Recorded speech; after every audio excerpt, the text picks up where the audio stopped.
There are additional reasons why DEI is still considered a challenge to achieve, and largely, as I've said before, there's a lot of political pushback at the federal level. A government that doesn't believe in variety and diversity, and so they see any diversity initiative as a threat, and that's problematic because it's only in diversity can we be successful. Diversity of ideas, diversity of perspectives, diversity of points of views. Um, and so that's where much of our challenge comes from. You should note as HR professionals that we still have state guidelines that we need to follow. And in fact, the state of Maine has pushed back against the anti-DEI initiatives in the school districts because they said their state charter requires them, their state constitution requires them to deal with diversity and do diversity related issues, deal with diversity related issues. And so state guidelines so far have been held up as a form of states' rights that in the states they get to make their decisions. You know, the federal government can try to do whatever it wants to do, but it can't stop the states from doing what they believe is important and needs to be done. There's other things. You've heard of the term a microaggression. It's actually being renamed because the term microaggression can be off-putting, um, and sometimes the impact is not micro at all. What it's being renamed and repackaged as is subtle acts of exclusion, where we snub people or we insult them um, by ignoring them and not listening to them and ignoring their perspectives. And we know when there are a wide variety of microaggressions, it feels like death by a thousand paper cuts. If you can imagine a paper cut, not too bad the first time, then you have two paper cuts, then you have five paper cuts, then you have 100 paper cuts, and it starts to be more and more painful. And there are obviously higher levels of stress for people that are the targets of microaggressions. They are more likely to experience psychological and physiological negative outcomes, and this is what we're trying to avoid. When we pay attention to the types of things that will exclude people, um, we understand that people will feel more welcome. They will feel like they are included. They feel like their voice matters. They feel like they belong. And that creates an environment that's positive for everybody involved.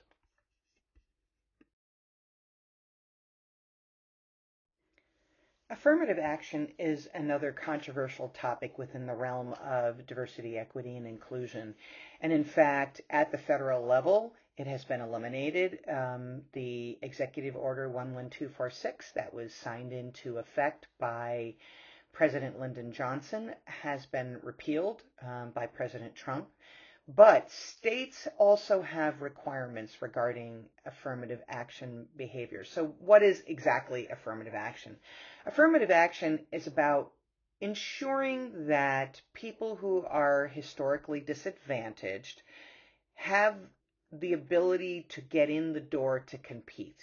It doesn't mean by any stretch of the imagination that we should be hiring somebody who is underqualified. It has never been about that. What it is about is making sure that everybody has an opportunity to participate in the labor market and everybody has opportunities to access benefits, promotions, trainings, and things like that.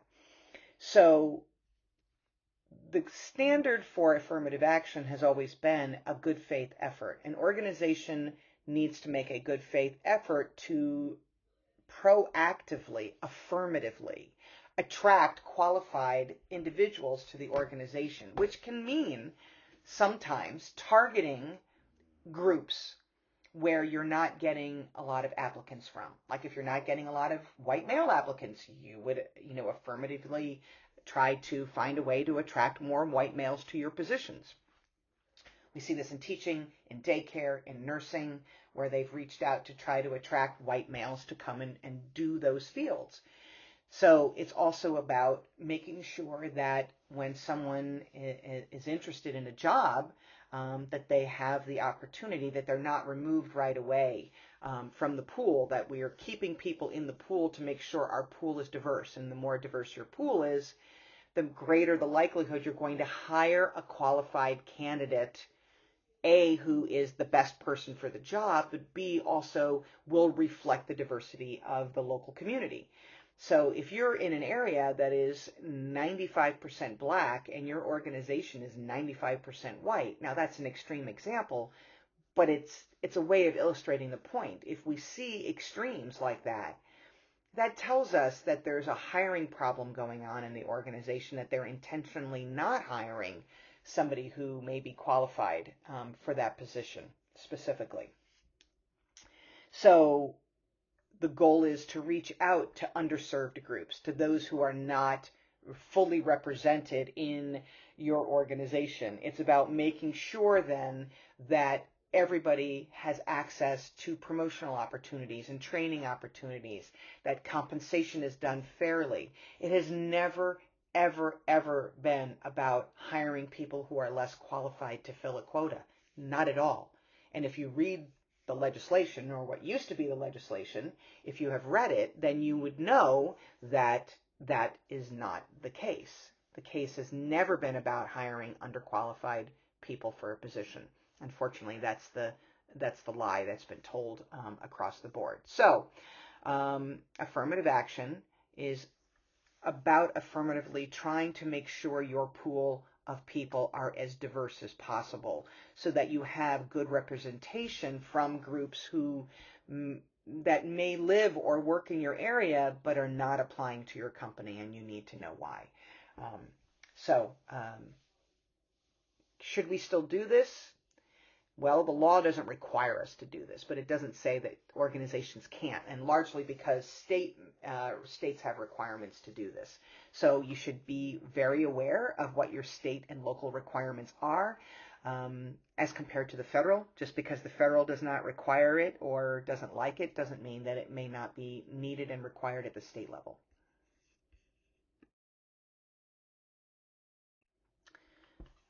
Equal employment regulations, EEO law, is still the law of the land, and we will talk about the law in later chapters, but for now it's important to know that we are still obligated to comply with EEO law that says certain groups are protected because they have historically been discriminated against, and there is no evidence that that discrimination has disappeared. It has been mitigated perhaps to some extent, but it has not fully disappeared. And that means that we need to make sure we're in compliance with the law, that we understand the law and what we are obligated to do, that we have policies in place to make sure that we have protected people from harassment, from disability, being discriminated against because they're disabled or because they have to take family leave, and they're not being retaliated against because they make a claim against the organization for harassment. There is documentation that each organization has to fill out, and it will change from 2025 to 2026. Right now, all the 2025 paperwork reflects laws and interpretations by the federal government based on the way it was in 2024 before President Trump was elected, and the paperwork and the documentation will be changed to reflect changes in reporting characteristics that goes to the EEOC based on the new interpretations and executive orders by the president. And again, executive orders don't have the force of law. It's really important that you understand that. Executive orders are only in place as long as the president is in office and people don't repeal it after they leave office. And there haven't been any laws that have changed fundamentally here in the United States regarding these issues. Only the writing of executive orders or the rescinding of the affirmative action executive orders. So right now, EEO law is the law of the land. You need to understand the law of the land, and we need to apply the law of the land. We will get into that later. But this is also an important part of diversity and inclusion and fairness behaviors. We don't want to discriminate against anybody and treat them differently because of what sex they are, what gender identity they are, what race they are, what sexual orientation they are, who they love, et cetera, et cetera. All of these things are protected. And whether I can't discriminate against someone because they're straight, and I can't discriminate against someone because they're gay, they're homosexual. I can't discriminate someone because they're white. I can't discriminate against somebody because they're black. All of these are protected categories.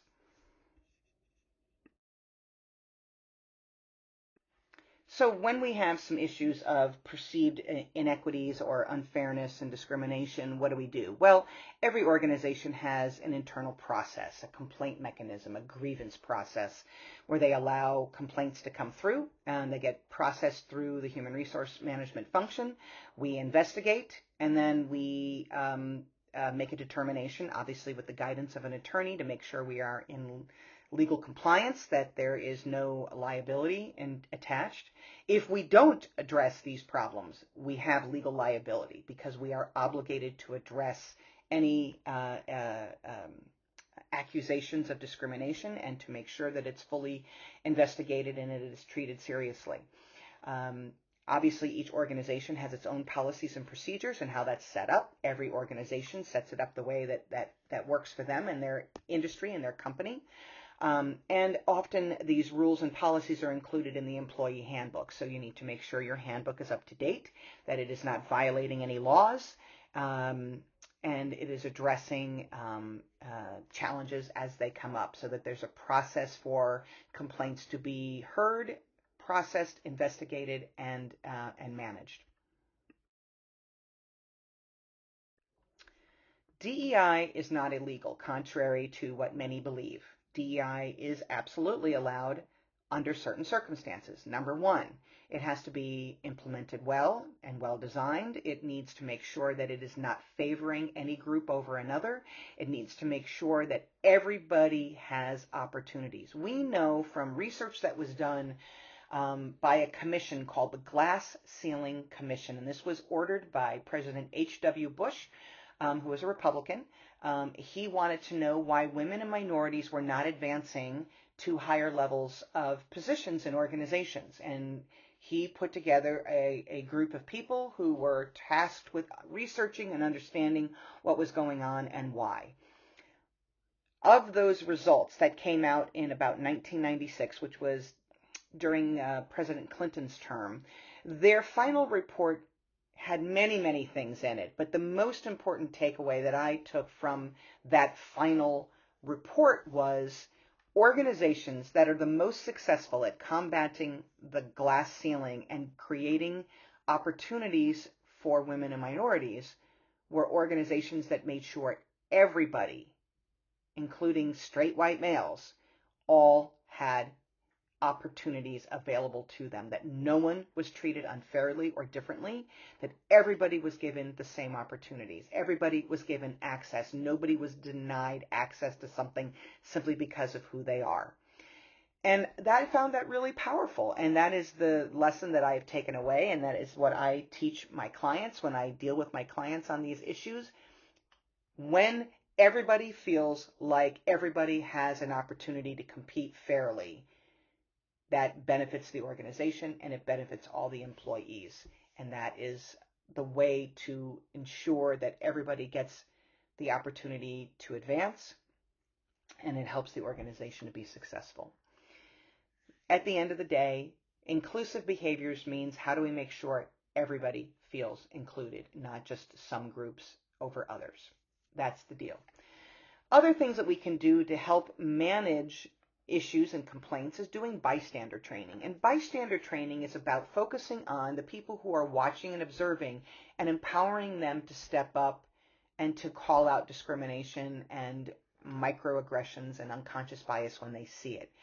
And it doesn't have to be done rudely. It doesn't have to be done in a public shaming manner. It can be, I'm going to intervene and I'm going to meet you in your office and I'm going to tell you what you did was inappropriate and I'm going to report you to HR, and then we're going to work through how do we solve this problem. But bystander training is a highly successful way to stop inappropriate behaviors, because then everybody feels like they have the opportunity to have their voice heard and to be protected by the company. The last couple slides are dealing with the analytic side of things. For example, when we have big data about all sorts of diversity data, we can analyze this data to look for patterns, to see if there are problems. And this data tells us where people we may not be aware that people are not getting the same opportunities, that when we ask people for input, that we only get input from certain groups than others. And it might be that those people are being ignored when their ideas are being contributed, or it could be that they don't feel safe to contribute those ideas in the first place because they've been ignored for all along. So we don't know why people are not contributing, but we need to investigate and explore why diverse voices are not being heard in the company. So our data analytics is about analyzing what's happening in the company and then helping us to understand where bias occurs and how to manage the bias and how to prevent the bias from influencing our processes. And those analytics also help our managers deal with the existing employees that we have to make sure that they all feel like they are welcomed and they belong, and that it matters. We're looking at trends and looking at those trends to make sure that we're stopping negative trends and reinforcing positive trends. Another analytical tool that we can use is an internal pay audit. And we'll talk a little bit more about this when we get into the competency on compensation and rewarding people. But a pay audit will help us to understand where we may have had some historical problems in the way that we paid people, and looking at trends.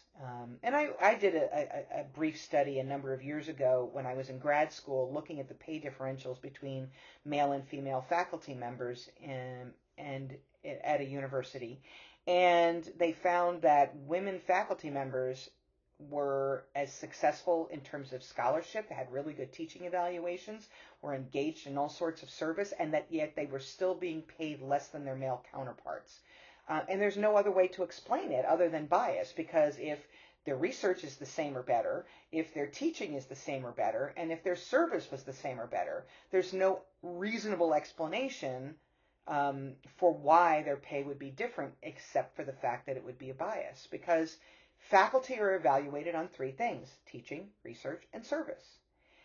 And when we see pay differentials and people are competing at the same level and have the same attributes, what we should see is similar pay. And that did not happen. So organizations need to do pay audits regularly to check for internal consistency and external validity. And we will talk more about that when we get into compensation later. Lastly, just to touch on things, we need to be careful with AI and other algorithms and things like that that may have bias embedded in them. Artificial intelligence only works off of the data that's input into it, and if we have consistent data that has bias that's being used in the algorithm, the output of your AI decision making will have its bias attached to it.